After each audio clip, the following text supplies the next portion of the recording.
This is CGTN, China Global Television Network.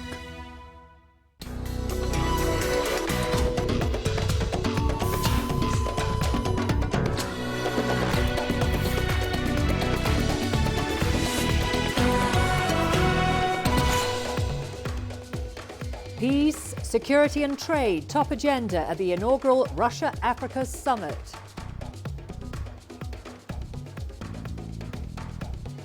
Egypt and Ethiopia agree to resume talks on dam dispute. And death toll from heavy rains in Cairo rises to 11. Hello and welcome to Africa Live, only on CGTN. I'm Karen Roberts, live in Nairobi. Rama joins me now with all your business headlines. Thank you very much, Karen. Here's what's coming up in the course of the hour.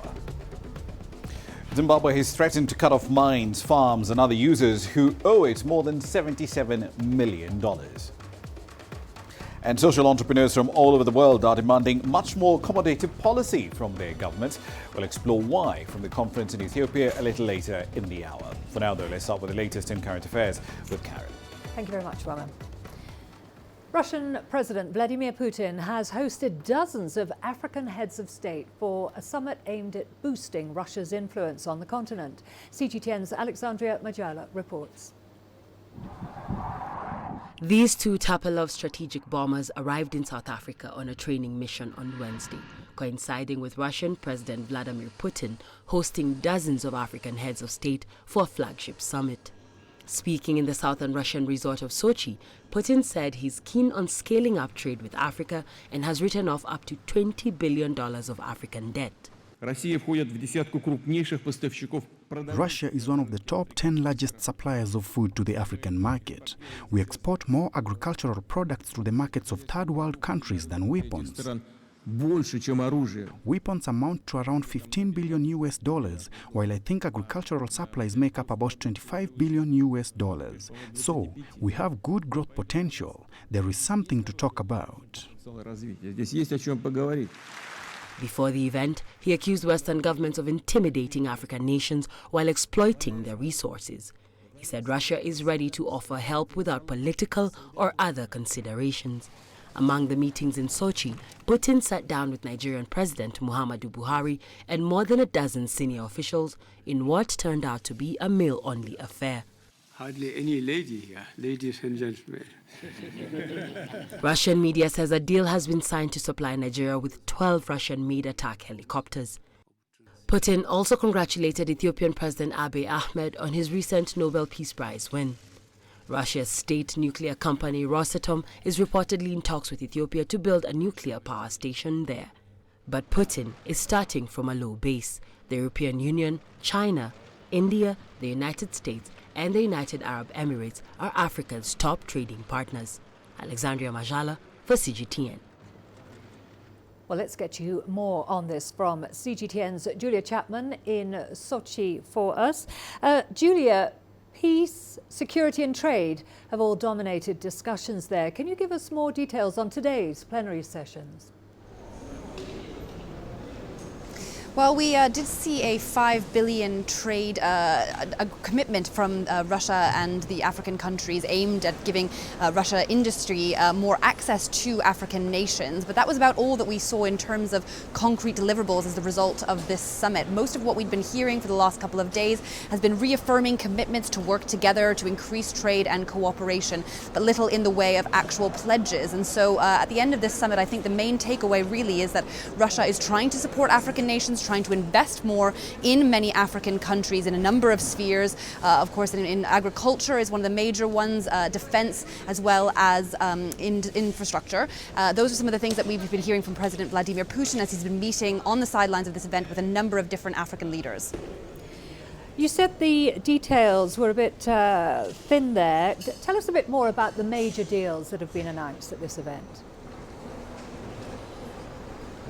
Well, the fact is there haven't actually been very many of them. It's mostly been Russia speaking with a number of different African leaders, trying to see where they can work together and grow cooperation in the future. Some of the areas we've been hearing the African leaders are interested in developing ties with Russia have been science and technology. That's something that President Emerson Mnangagwa of Zimbabwe told me when I spoke to him yesterday, and that's something that's been echoed by a number of other countries as well. Of course, Africa is hoping to improve science and technology in a number of spheres, and hoping that they can use Russian technology in agriculture in Africa to help improve that situation there.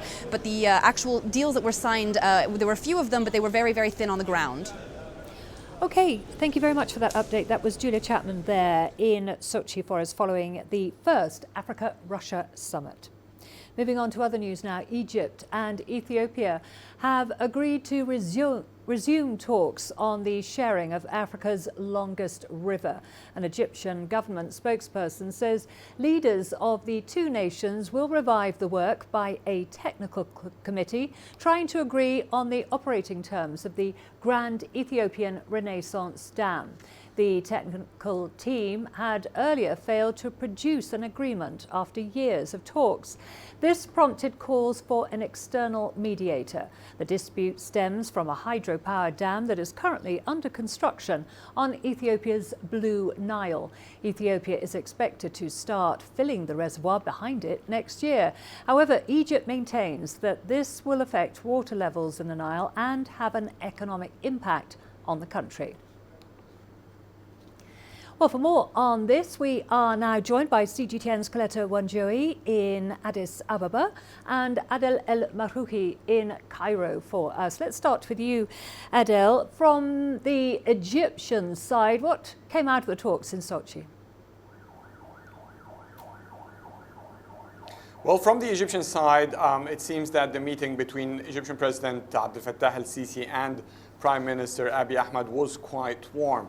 According to the statements released by the Egyptian presidency, the two leaders have spoken about and agreed actually to resume as soon as possible the halted talks after about a few weeks ago when Cairo announced that it has reached a deadlock. So there seems to be a positive sign there. Also, some information circulating about the meeting says that Prime Minister Abiy Ahmed has also cleared the related news about his statement for defending Ethiopia with millions if it shall go to war against for the Grand Ethiopia Renaissance Dam. And according to these information that the Prime Minister stressed they were taken out of context, which President el-Sisi has warmly accepted and realized the situation. It seems that what happened this week from escalated tension appears, at least from the announcements reported, that they have been quite diffuse, especially with the positive sign of the two leaders announcing that the talks should resume soon. Okay, Adel, thank you for that. Over to you, Coletta. As Adel was saying there, positive sounds from the Egyptian side. What was Ethiopia's position at the talks? Well, Ethiopia had the same momentum, a momentum of peace, a momentum of saying there should be no war on this resource, that the Prime Minister made it clear that it will benefit the people of Ethiopia, but it will also be beneficial to the people of Egypt in the long run.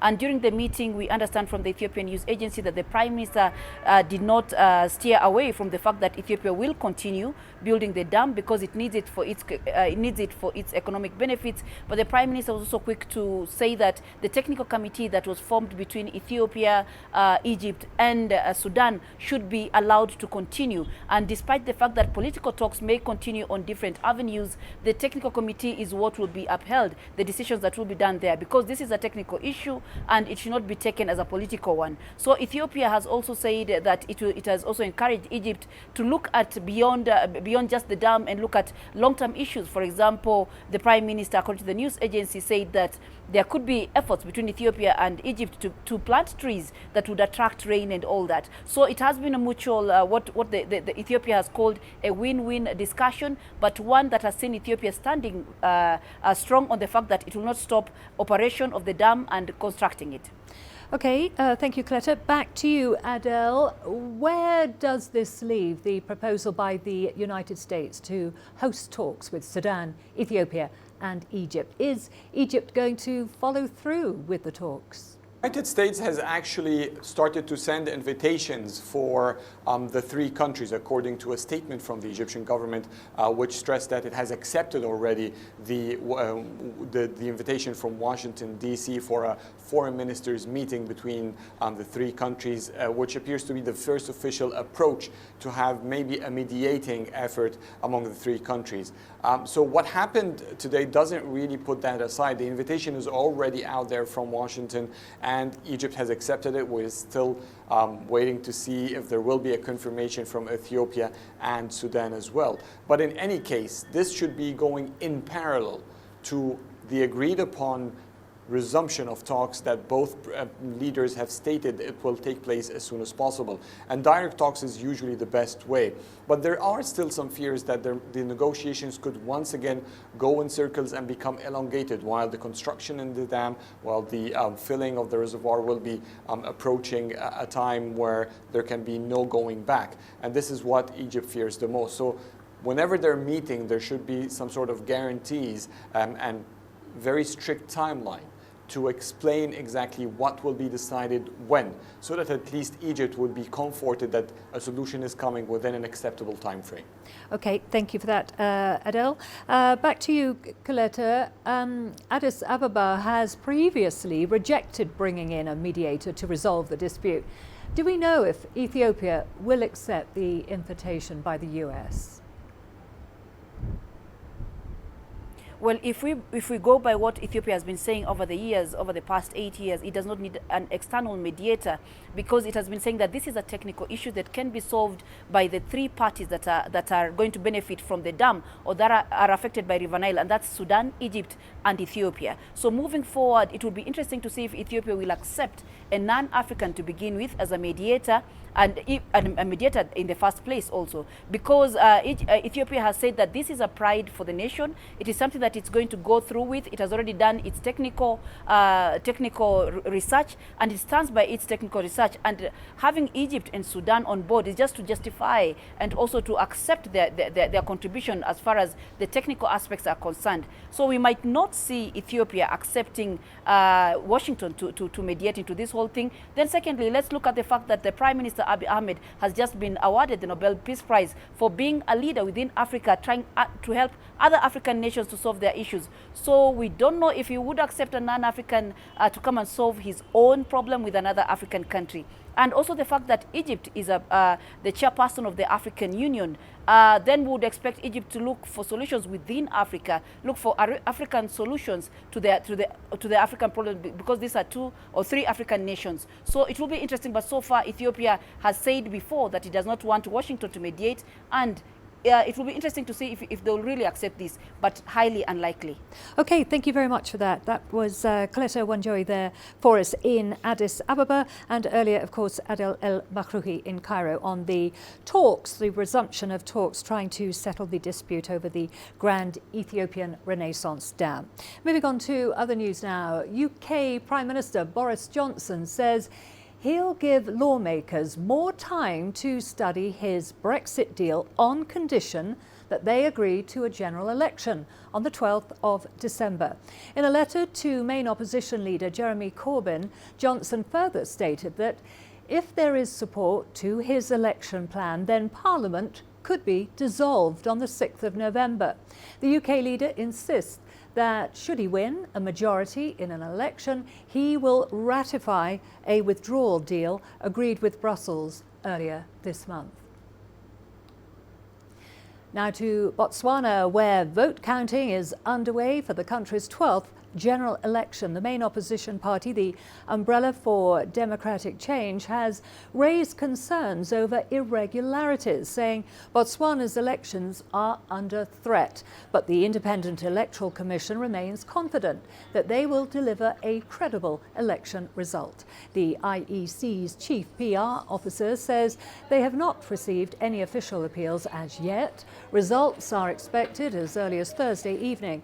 Well, according to the IEC, the winner is declared once a party attains 29 parliamentary seats, the minimum requirement to form a government. Clearly, we have got to make adjustments, and part of those adjustments would involve improving the value chain of all our natural products, whether they be natural products that are found in as part of our flora and fauna, or our diamonds and mineral wealth we generate. It's improving the value chain, and human capital goes with that, including the value chain of the human capital. That's why we want to migrate to high income status, and one of the ways in which we have decided it would be best to attempt to do is to move towards a knowledge-based economy. We are going to a short break now. Don't go away. Lots more to come, including death toll from heavy rains in Cairo rises.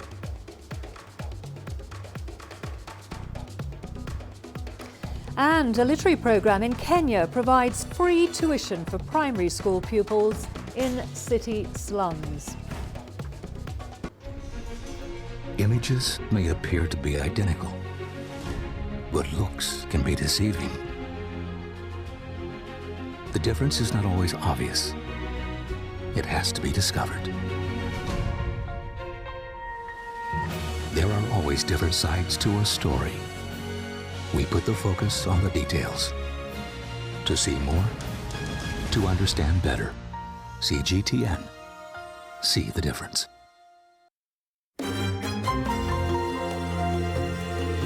Africa Live. Find your voice.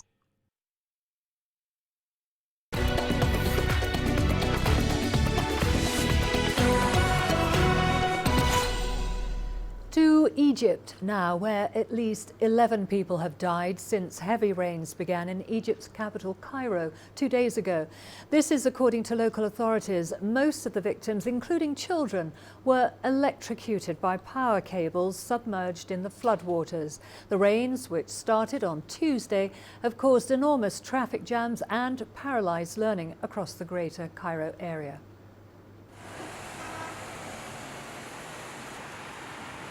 Cairo's marvelous sun shied away on Tuesday.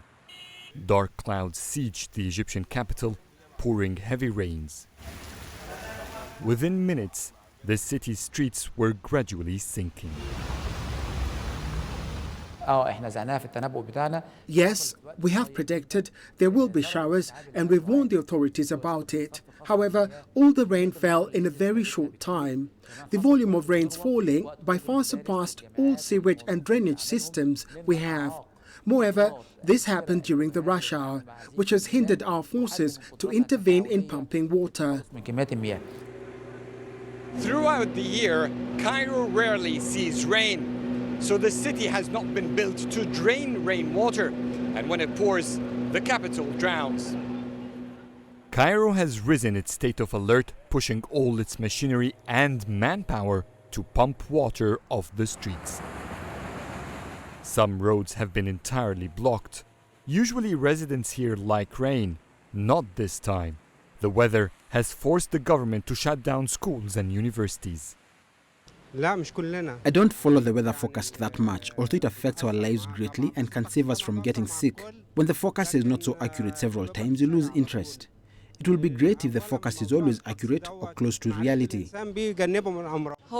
If I can stay home, I would have remained because of that weather, but I couldn't. I don't think we have the foreign culture about going out regardless of the conditions. The forecasts in general are becoming more helpful, especially with the news circulating easily. More people are now aware about what could happen if you don't follow. The Egyptian Meteorological Authority says it's working to boost its forecast capabilities. 30 new weather stations are getting built across the country, and new advanced technologies will be introduced soon. We're getting 3 advanced weather radars.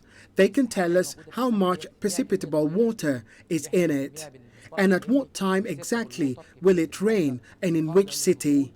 So our forecast won't be on regions. Soon, we'll be able to make or determine which neighborhood it will likely rain. The heavy rain fluctuations will continue until Thursday night. It might seem like light rain to nations used to these showers. To Egyptians, it's a rare scene. Adil Mahroui, CGTN, Cairo. The United Nations Emergency Transit Centre in Rwanda is home to 189 refugees rescued from detention centres in Libya. They had been on their way to Europe. CGTN's Brian Toussaint has more. These men and women are grateful for a second chance in life. Their search for a better future forced them to flee their home countries and embark on a dangerous trip to Europe, only to end up in Libya. Many of them speak about the horrific experience in the hands of smugglers and later the inhumane conditions they face in Libya's detention centers. In September of this year, the UNHCR signed a deal with Rwanda to resettle refugees like Sudanese refugee Abdullah Radwan. All of us, we are looking for another step because we are already worried about thinking about the day that we will go out from the African continent. This is our dream for everyone here. Most refugees say they are grateful to Rwanda for hosting them, but they are still keen to end up in their dream destination, Europe. I really appreciate the government and the people of Rwanda for hosting us here and receiving us in this place, but I don't have any intention or plan to stay here. We need to go out, we need to go to Europe because it's our destiny for us. Because now we get the chance to come evacuate for us in Rwanda. Thanks for that. But now all of us waiting for another step. What the next is coming. We are all waiting for resettlement, for the better life in Europe, American, Canadian, Australian, wherever. Thousands of migrants, many from African countries, have drowned trying to cross the Mediterranean Sea to Europe. The UNHCR says at least 3,000 migrants are still thought to be in detention centers in Libya, as it plans to rescue 120 others next month. Brian Toussaint, CGTN. With early literacy development remaining a key concern for countries across Africa, we bring you the story of a literacy program in one of Nairobi's slums here in Kenya. The program is run by the Church Alliance for Social Transformation, providing free lessons to primary school pupils. CGTN's Hannah Viviers visited the program and filed this report. Every Saturday morning, CAST volunteers work with attending primary school learners for an hour to further develop their skills. First of all, the program is meant for, it's more like an intervention, especially for those children who haven't had an opportunity to have foundational phase of language development. Esther is one such learner. At 8 years old, she'd never had any exposure to reading or writing before joining the CAST program. When Esther enrolled, she was paired with a volunteer who's been tutoring her one-on-one for an hour each week, a rare opportunity in this community. In just 3 months of being on the program, Esther's already showing significant progress. The program, its origin is from South Africa. We've put foot in a couple of schools, probably about 15 schools in South Africa at the moment. My hope is actually, first of all, grow in Kenya. I would love to have the program rolled out in every school, particularly with my primary school where I went. I've already engaged with the school, but we're just engaging more so that we can have the program actually rolled out in the school. And from there, I know we'll fly. Being a non-profit initiative, among the challenges CAST experiences are a lack of sufficient learning resources as well as a shortage of volunteers. However, the volunteers who are here describe their involvement as rewarding. I decided to volunteer for the program because I've always wanted to help people, and I thought, what's a better way of helping other than giving back to my community and volunteering in this program. So far, I feel a sense of fulfillment, and yes, I just feel satisfaction, inner satisfaction, whenever I help people and I see people responding to it positively. Yeah, it's been a good journey so far.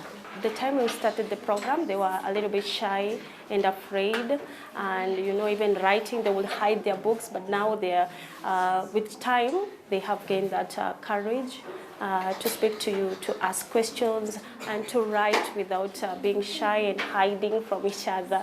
I would like to see many kids coming here for us to teach them and for them to improve, to get that courage to speak out. In our community, we have issues with the language and all that. So we want basically to see the kids going another level in their skills. Somebody invested in my life.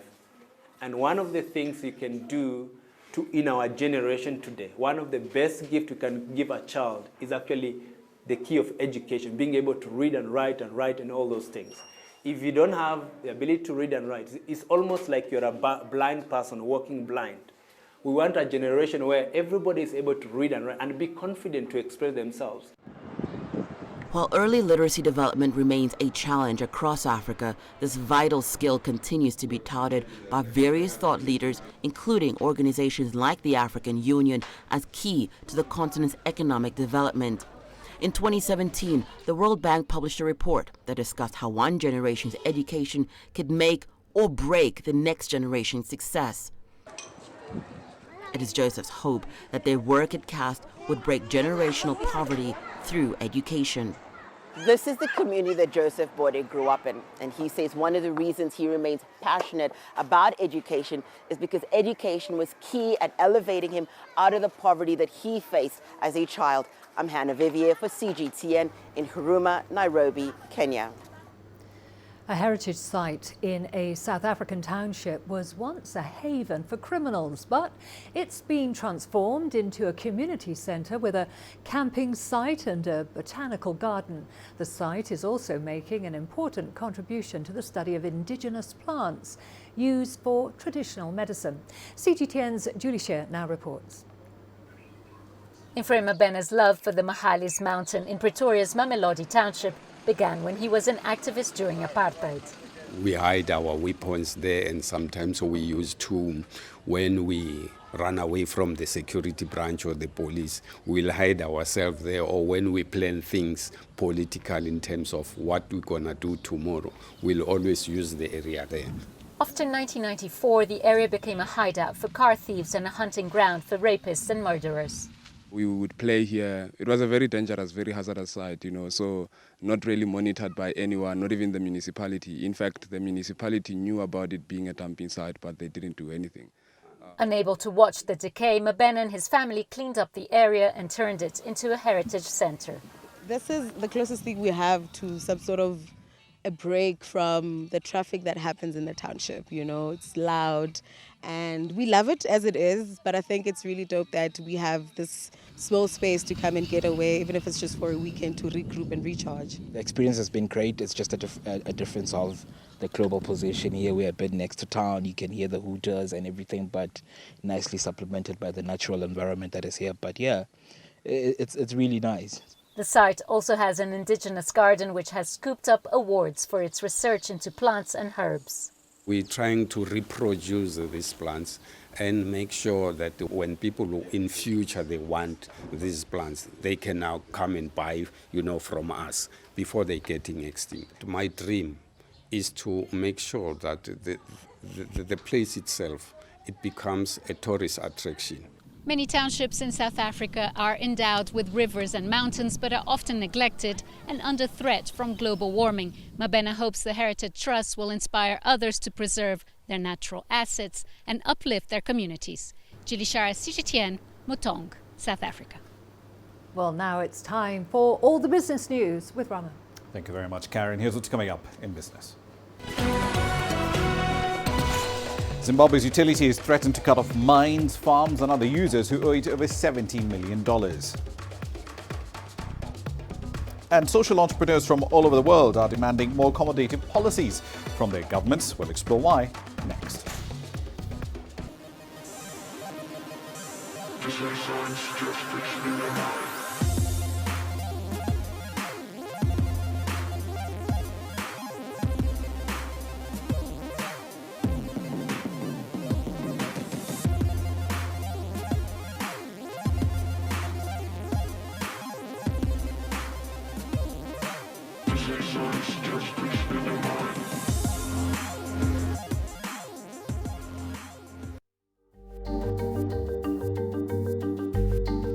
Africa Live.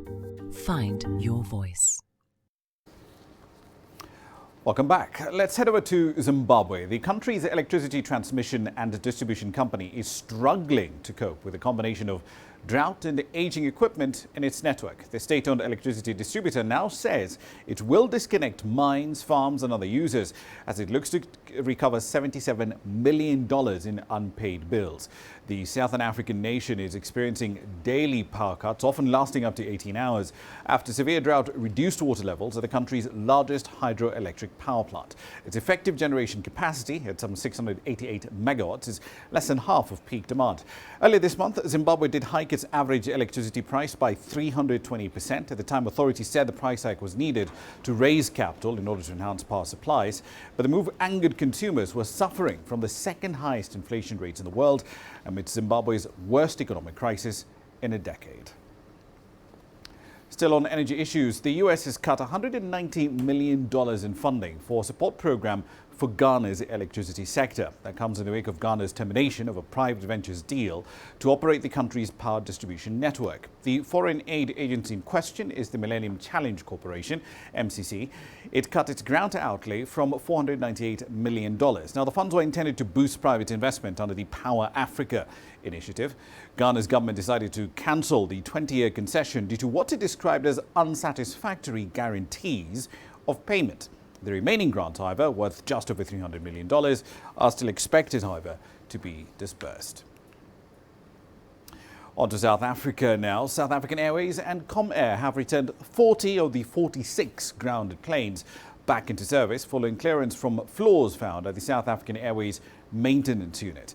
An audit by the country's civil aviation regulator indicated that inadequately qualified personnel had signed off on maintenance work, and checks on flight data recorders and cockpit voice recorders had not been done correctly. The audit also uncovered failures to implement previous findings and lapses in quality service checks. The sector regulator has initiated a corrective action plan to maintain aircraft for South African Airways, its subsidiary Mango, and the British Airways franchise partner Comair. South Africa has also held an economic policy dialogue with a very specific focus on how it can best prepare to take advantage of the African Continental Free Trade Area. CGTN's Yolisa Njamela reports from Africa's most industrialized economy. On May 30, 2019, Africa made history as the agreement establishing the African Continental Free Trade Area was officially promulgated. With 54 out of the 55 member states of the African Union signing the agreement, Africa brought into being the largest trading bloc on the continent. The trade into that agreement is marked by the speed at which African countries work together within a year to establish a regional trading bloc to promote the intra-African trade, following the adoption of the African Continental Free Trade Area on March 21, 2018 in Kigali, Rwanda. South Africa now wants to focus on the possible trade and economic spin-offs for this country from that free trade area agreement. The country is of the view that potential challenges, specifically referring to transport and other forms of infrastructure, should not be ignored. We need to see it as part of a much broader strategy that must also address the infrastructure backlogs that we've identified, promote economic diversification, promote industrial development.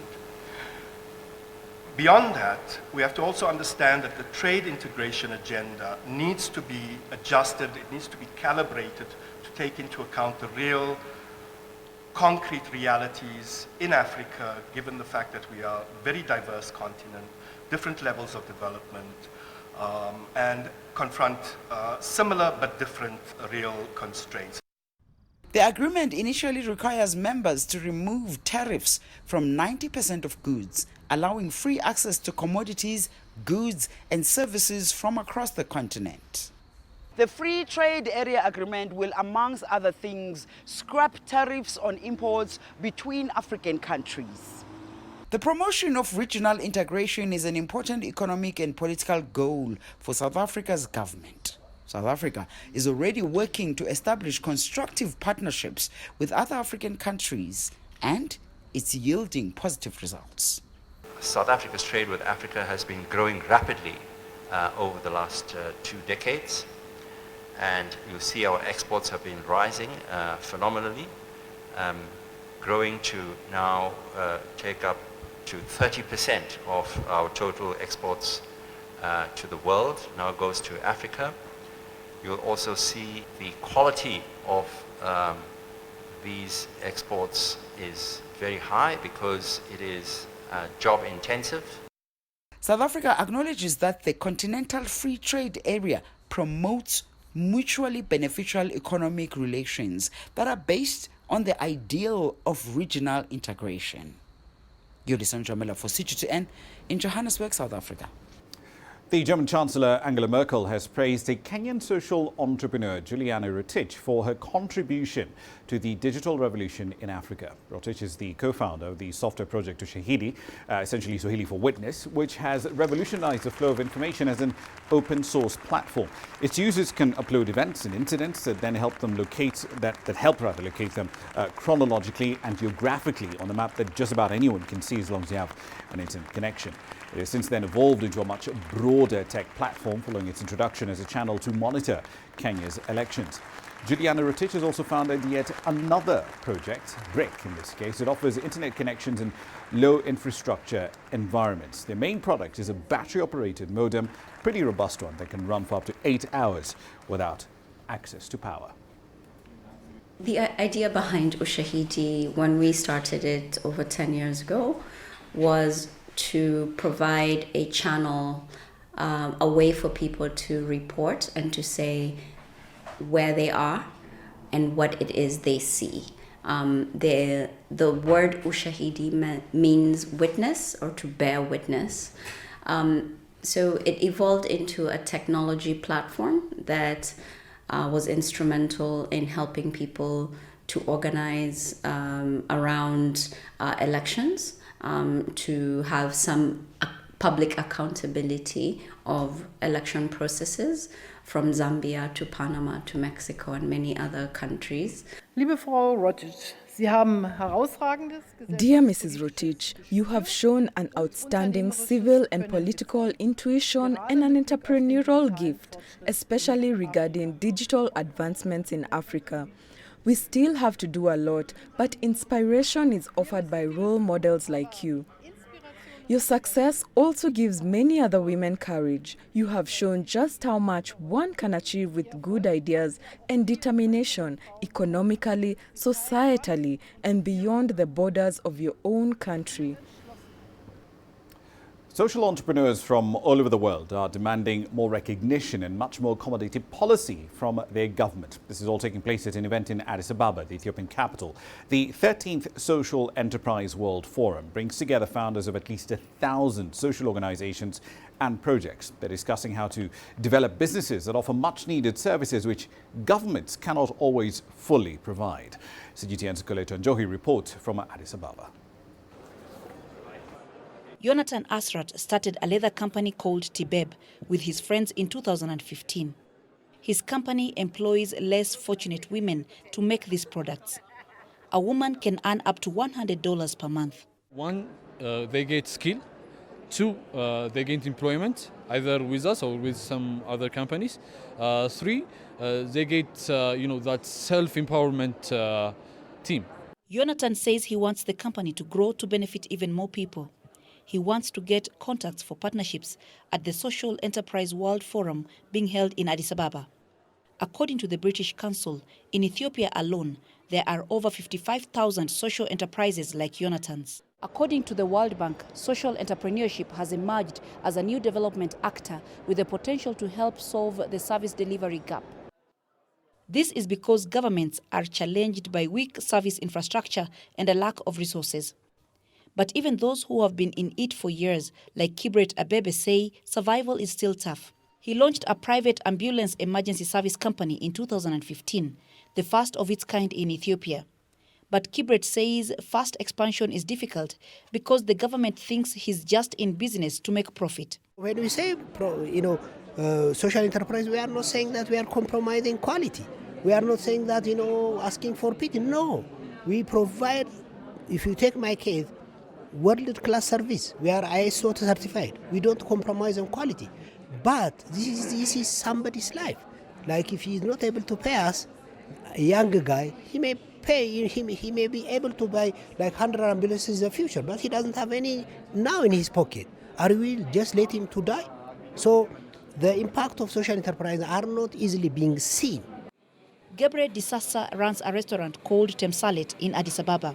She says she faces a similar challenge despite employing vulnerable women. What we're trying to fight is a lot of people that come and know about the cause of Temsalet or the purpose behind it. They actually automatically assume, oh, poor woman, we're doing this for the woman. It's like a, charity, but it's actually not. It's a business. These women work, and these women, and we deliver quality food, and that's why people come. And so it's been kind of hard to change that perception of people when you say it's a social enterprise, because it's not a term that people have been used to. This year's forum is taking this into consideration. We need to carry on demystifying social enterprise, paint a clearer picture of how it's already contributed to our most wicked problems. And for that, we need to make the case for social enterprise irrefutable. And we need to advocate, influence, unlock more resources. And to do that, I think we need to get even better at capturing data, reporting on our impact, and telling very compelling stories. The event also hopes to encourage more young people like Jonathan into a life of social entrepreneurship. Coletta Wanjohi, CGTN, Addis Ababa, Ethiopia.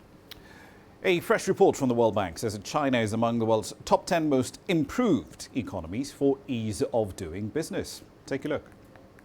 A record 8 business reforms during the 12th month to May 1st. That's what the World Bank Group's Doing Business 2020 study calls a robust reform agenda. According to the report, China's ranking for ease of doing business moved up 15 places to 31st this year.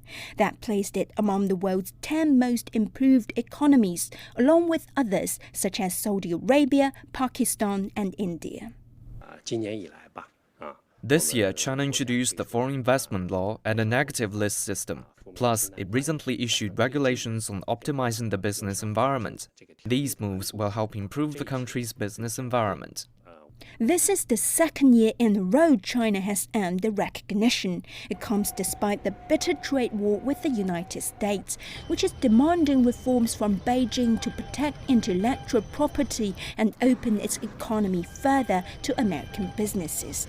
And despite US complaints, the report credited China with improving protections for minority investors, strengthening procedures for enforcing contracts, and making trade easier through changes at customers' offices and ports. Overseas investors have changed their strategies from emphasizing cost to the market. Before, investors were paying more attention to China's low labor cost. Nowadays, they attach greater importance to China's huge market potential. The people writing the law. Martin Reiser, the World Bank's country director for China and Mongolia, believes enforcing robust reforms across the country remains a challenge. I think one of the key questions now in China, and I know this is being actively discussed, is how can the experience of Beijing and Shanghai be transferred to other cities further inland, where there is not the same natural advantages for business, and where therefore having a good business climate is even more important. While there have been noteworthy improvements, there's always more that could be done to make a better business environment. Xin Ruinan, CGTN. And finally, following the unilateral pullout of the US federal government from a number of environmental commitments, including, of course, the Paris Climate Accord, American companies and states are now doing what they can to fill that gap. CGTN's Karina Huber has that story from New York.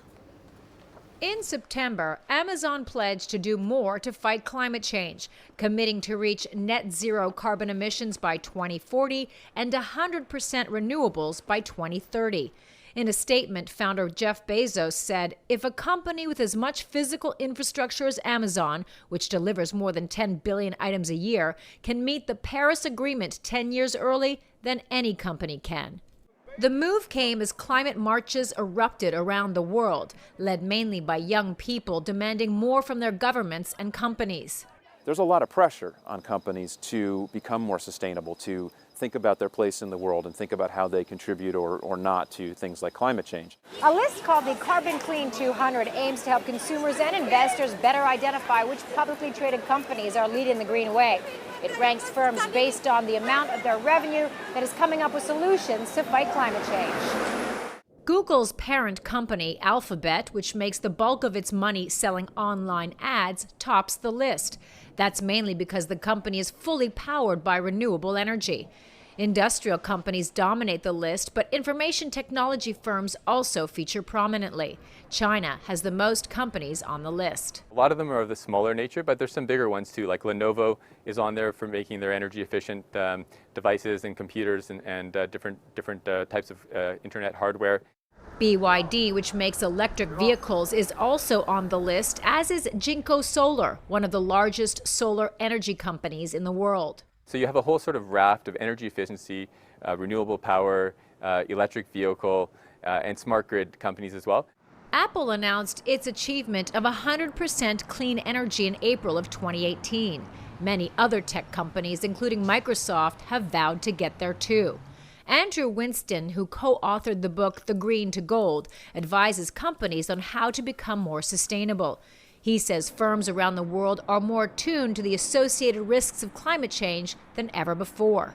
Almost every large company in the world now has a carbon reduction goal, an energy reduction goal, and now hundreds have committed to science-based targets, meaning they will say they will reduce emissions at the pace that science demands, that we now know we need to reduce to try to control climate change enough to avoid the very worst outcomes.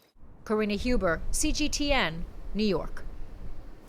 I'll leave it there for the time being, but I'll be back at the top of the hour. In Global Business, we'll be looking at the highlights from the Russia-Africa summit that's just wrapped up in Sochi. Beyond the arms sales and, of course, the agreements to explore for a bit more oil and gas, what else was achieved there? We'll have some details for you at 1800 GMT. See you then. For now, though, back to Karen. Thank you very much, Rama.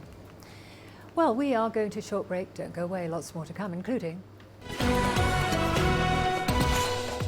designer cemetery triggers debate about the haves and the have-nots in South Africa. Join us in Global Business and see Africa through our eyes. The greatest journeys, the greatest sights, the greatest adventures. Here in Panata, this weir allows the locals to walk on water. We're far more than just TV news. We're your passport to the wonders of Africa. To bring you stories of struggle, survival and hope.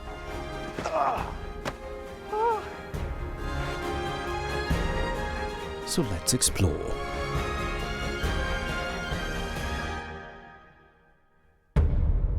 CGTN. See the difference.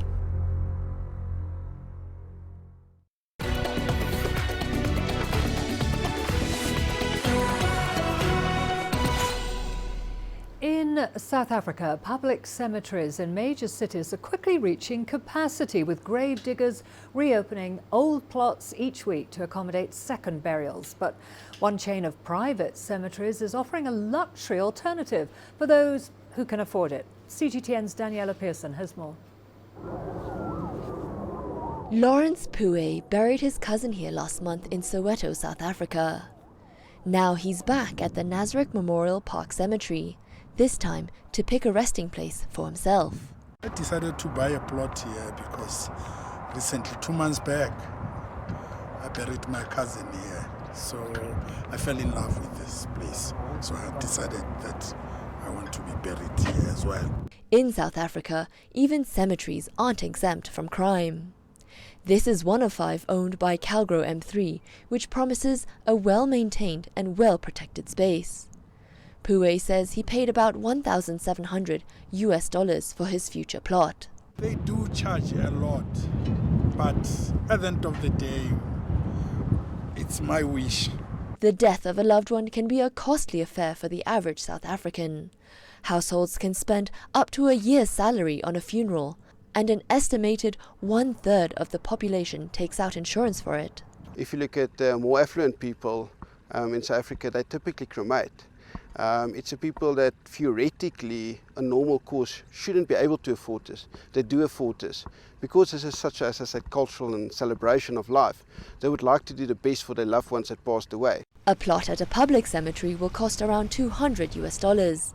But prices at the Nasrec Memorial Park can reach $24,000 for an 8-person plot with all the bells and whistles. It's not on for me now because... I mean, when you're dead, there's no reason to be buried in a place that costs so much money.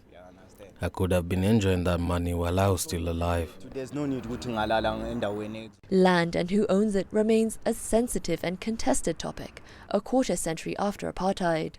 And the divide between the country's haves and have-nots is clear, even in death. Daniela Pearson, CGTN. After the break, all the sports news, including Ethiopia's African Games 10,000 metres champion Berhanu Segu has been provisionally suspended by the Athletics Integrity Unit.